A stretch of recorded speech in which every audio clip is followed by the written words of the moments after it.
Welcome back, everyone, to the deep dive. This time, we're going to explore Psalm 23 Uh-huh. and how it can help us, maybe surprisingly, find peace when we're feeling anxious. Mm. I've always found this psalm incredibly soothing. Yeah. But to be honest, I don't always, fully grasp the deeper meanings. Yeah, that's something a lot of people feel. Yeah. Psalm 23 has this way of just resonating with us emotionally. Yeah. Even if we're, not super familiar with scripture or anything Right. like that, it's been Mhm. comforting people for centuries. Yeah. And it offers this sense of hope and solace that really seems to transcend time and culture. It really does. Hmm. But I'm ready to go a little deeper than just the surface level. Okay. We've got Shaw's book here, Yes. which breaks down Psalm 23 in practical ways. And I'm hoping you can help us connect the dots between this ancient wisdom Right. and how it can actually help us deal with, Yes. the anxieties that we face Right. every day, Yeah. right here, right now. Well, I think what's really key here Yeah. is how Psalm 23 uses such vivid imagery and metaphors to get its message across. Right. It's not just, a list of rules or anything like that. Yeah. It paints a picture, and I think that helps us connect with it more deeply. Yes. And that imagery, I think, is really the key to unlocking its power to calm anxiety. Okay, so let's dive right in Okay. to the first verse. "A Lord is my shepherd, I lack nothing." Mm-hmm. So even if someone listening has never even set foot on a farm, Right. shepherd analogy, Yeah. it immediately makes you think of being cared for, being Yeah. protected. Yeah. But how has that metaphor been understood throughout history? Like, Right. has it always meant the same thing? That's a great question. Yeah. The shepherd metaphor has actually held kind of different layers of meaning throughout history. Okay. So in ancient Israel, Yeah. shepherds were seen as really strong protectors. Okay. They would guide their sheep through dangerous terrain, Right. provide for all their needs. Mm-hmm. So it was a natural image for them to use to describe God's relationship with his people. Oh, okay. Good. But as time went on, that metaphor kind of evolved to include these more spiritual aspects, like guidance, provision, even emotional comfort. So thinking about how that relates to anxiety today. Yeah. Is it almost like saying that we have this ultimate protector, this source of security even when things feel chaotic? Exactly. Anxiety a lot of times stems from this feeling of lack, Right. lack of control, lack of security, Yeah. lack of knowing what's coming next. Yeah. But the psalm starts off by assuring us that, hey, we're not alone. Right. We have this shepherd who's there to provide, to guide, to watch over us. That idea of lack, I think, really hits home for a lot of us, Absolutely. especially today Especially today. when, we're constantly being told we're missing something Yeah. or we need to achieve something. Exactly. It's like the modern world itself amplifies that feeling of lack. Yeah. But Psalm 23 is pushing back against that. Right. It's reminding us to connect with that sense of being provided for.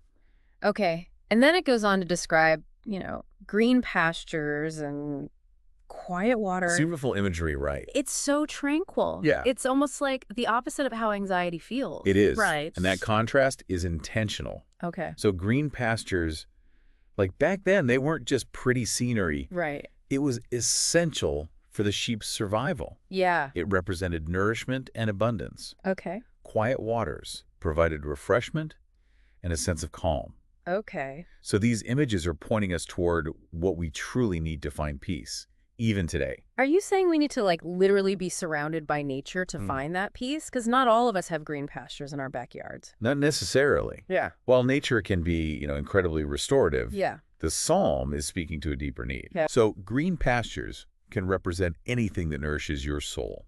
Okay. It could be creative pursuits, meaningful relationships, Yeah. even just carving out some quiet time in a busy day. Right. Right. It's about recognizing what replenishes you, what helps you feel grounded I love that. and at ease. It's like creating those green pastures within ourselves, no Yeah. matter where we are. Exactly. And actually, Cha talks about that exact idea in their book. Oh, wonderful. They suggest creating a mindfulness practice that's inspired by Psalm 23, Okay. specifically focusing on those images Yeah. of green pastures and quiet waters. I love that. Yeah.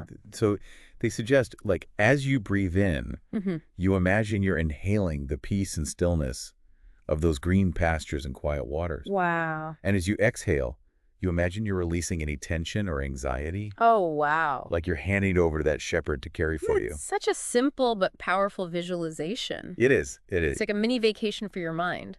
And you know what?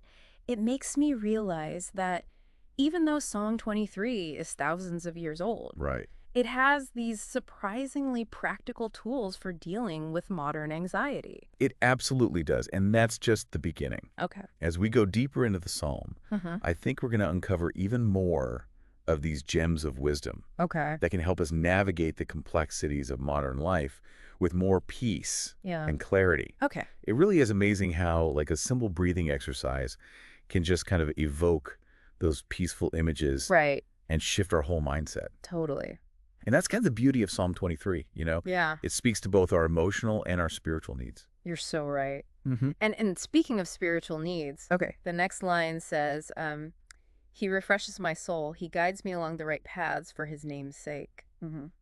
I'm curious about that phrase, for his name's sake. Okay. It almost seems like an aside. Right. What's the significance of that? It's actually a really important detail. Oh. So, in ancient Hebrew culture, a person's name represented their very essence, their character. Okay. So when the psalmist says that God guides us for his name's sake, Right. it's emphasizing that God's actions are a reflection of his inherent goodness and faithfulness. Oh. He guides us not out of obligation, Okay. but because it's in his nature to care for his people. That's a beautiful way to look at it. It's Yeah. like saying God's guidance isn't, random or arbitrary. Mm-hmm. It flows from his very being. Exactly. And that can be so reassuring Yeah. when we're feeling lost or uncertain. Especially for people who struggle with anxiety. Absolutely. We're constantly trying to, figure things out, Yes. control the future. Right, that desire for control. Yeah. But this verse reminds us to kind of surrender to something bigger than ourselves. Yeah, to let go of that need to micromanage Yes, exactly. our lives and trust that we're being led, Mm-hmm. even when we can't see the path. Trusting in that guidance. And speaking of letting go, the next verse tackles a pretty difficult reality. Yeah. Something that I think many of us who experience anxiety know all too well. Even though I walk through the darkest valley, I will fear no evil, for you are with me. Mm-hmm. What strikes me is that it doesn't shy away from those dark times. Yes. It acknowledges that they're there. It does, and that's so important. Yeah. It doesn't, pretend that life is always going to be easy. Right. It acknowledges that there will be valleys, there will be times of darkness and fear, Yeah. but it also offers this incredible promise. Yeah. Even in those darkest moments, we're not alone. I love that it uses the word through. Yes. It's emphasizing that these valleys aren't destinations. Right. They're just passages. We're meant to move through them, Yeah. knowing that we'll come out on the other side. And it's not even just that God is with us. Yeah. It's that he's actively guiding and protecting us. Hmm. It says, your rod and your staff, they comfort me. How do you think we can actually tap into that sense of being guided and protected Yeah. when anxiety is just threatening to, overwhelm us? That's where those practical steps that Cha-Cha outlines come in. Okay. And remember how we talked about creating those green pastures Yeah. within ourselves? Yes. Well, Cha-Cha suggests another really powerful tool Okay. that aligns perfectly with this idea of the shepherd's rod and staff guiding us. Okay. And that's the power of positive affirmations. Okay. So I'll be honest, sometimes affirmations feel a little, Right. cheesy to me, Yeah. but I'm open to hearing how they connect with this verse. I understand the skepticism, but hear me out. Okay. The rod and staff Yeah. were tools that the shepherd used for guidance and protection. Right. And affirmations, when we use them intentionally, can become our own internal rod and staff, Okay. guiding our thoughts, protecting us from negativity. So instead of just letting our anxieties run wild, Mm-hmm. we can use these affirmations to kind of steer ourselves in a more positive direction. Precisely. And Cha-Cha suggests framing these affirmations directly from the verses of Psalm 23. Okay.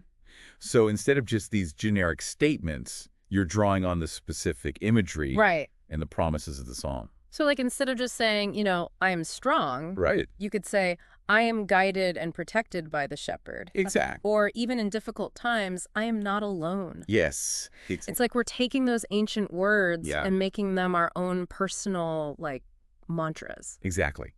And the key is to repeat these affirmations regularly, Okay. almost like creating a new soundtrack for your mind, Right. one that's rooted in the truth and comfort of Psalm 23. I'm starting to see how powerful this could be. It's Yeah. like we're actively choosing to focus on that reassuring presence of the shepherd Yes. rather than getting lost in our anxieties. And that shift in focus is crucial because anxiety really thrives on our attention. Oh, that's interesting. You know, the more we dwell on our fears, the more power we give them. But when we intentionally choose to focus on something positive, something life-affirming, Right. we're essentially starving those anxieties of their energy. So it's almost like we're training our minds to, to seek out those green pastures, those places of peace and comfort, Yeah. even when we're surrounded by, those valleys, those places of worry and fear.